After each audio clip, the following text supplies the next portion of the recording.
les frontières rouvrent en Europe. Un peu, beaucoup, ou pas du tout.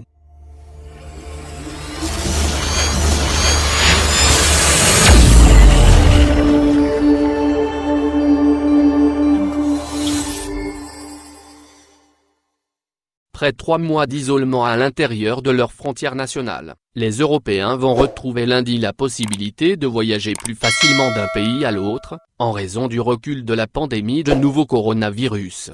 Mais attention, avant de boucler ses valises, le retour à la libre de circulation à l'intérieur du vieux continent s'est fait en ordre dispersé et la carte de l'Europe présente une mosaïque de feux verts, orange et rouge, selon la provenance ou la destination.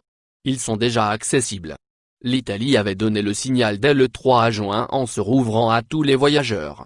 Alors même que la plupart des États maintenaient des restrictions avec ce pays qui fut l'un des foyers de la pandémie en Europe. Autre pays pressé de sauver sa saison touristique, la Croatie a aussi devancé l'appel et rouvert ses frontières dès jeudi, tout comme la Pologne, accessible pour tous les citoyens européens à partir de samedi. De nombreux pays ont choisi la stratégie de l'oignon, en s'ouvrant ces dernières semaines à leurs voisins d'abord, avant d'élargir le périmètre de circulation. Ainsi, il est déjà possible de circuler sans contrôle en Europe centrale ou d'un pays balte à l'autre. Sur un continent où chaque pays s'était barricadé depuis la mi-mars, 2 États faisaient figure d'exception, la Suède est restée en principe accessible aux voyageurs de l'Union européenne, de même que le Luxembourg. Les travailleurs frontaliers indispensables à l'économie ont bénéficié de laissez-passer pour faire des allers-retours avec le Grand-Duché. Ils rouvrent lundi. La Belgique, la Grèce rétablit ce lundi matin la libre circulation avec tous les pays du continent. Athènes, dont l'économie repose en grande partie sur le tourisme, va même plus loin et invite les voyageurs de plusieurs régions hors l'Union européenne, comme l'Australie, la Nouvelle-Zélande, le Japon, la Corée du Sud, la Chine. La France lèvera lundi 15 juin à minuit l'ensemble des restrictions de circulation à ses frontières intérieures européennes mises en place pour lutter contre l'épidémie de coronavirus, conformément aux recommandations effectuées par la Commission européenne, a annoncé le gouvernement vendredi soir. Allemands et Autrichiens patienteront jusqu'à lundi minuit avant de pouvoir prendre la route, le rail ou les airs vers le reste de l'Europe.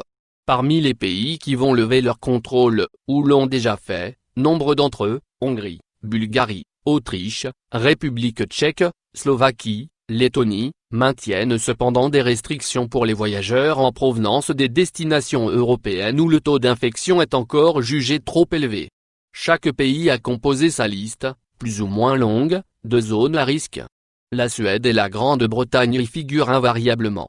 S'y ajoutent souvent l'Espagne et le Portugal. Parfois les Pays-Bas, la Belgique, la France. Soit les voyages depuis ou vers ces destinations sont proscrits, soit un test de dépistage négatif au Covid-19 ou un isolement de 14 jours sont requis. La France prévient qu'elle appliquera la réciprocité aux pays imposant des restrictions à ses ressortissants. Ils sont encore frileux. La Roumanie ne rouvrira pas ses frontières lundi pour les non-nationaux et ne donne aucune date précise. Le Portugal et l'Espagne attendront le 1er juillet pour accueillir les touristes, entraînant la réciprocité de plusieurs pays, comme la France qui prolongera dans l'immédiat ses contrôles avec ce voisin. Dans le cadre d'un projet pilote, les Baléares vont toutefois accueillir près de 11 000 Allemands à partir du 15 juin. La Norvège ne rouvrira lundi ses frontières qu'aux autres pays nordiques, à l'exception de la Suède. Le Danemark est tout aussi sélectif, en limitant à ce stade son accueil aux personnes venant d'Allemagne, de Norvège ou d'Islande. Merci de bien vouloir activer la cloche pour s'abonner et de cliquer sur j'aime.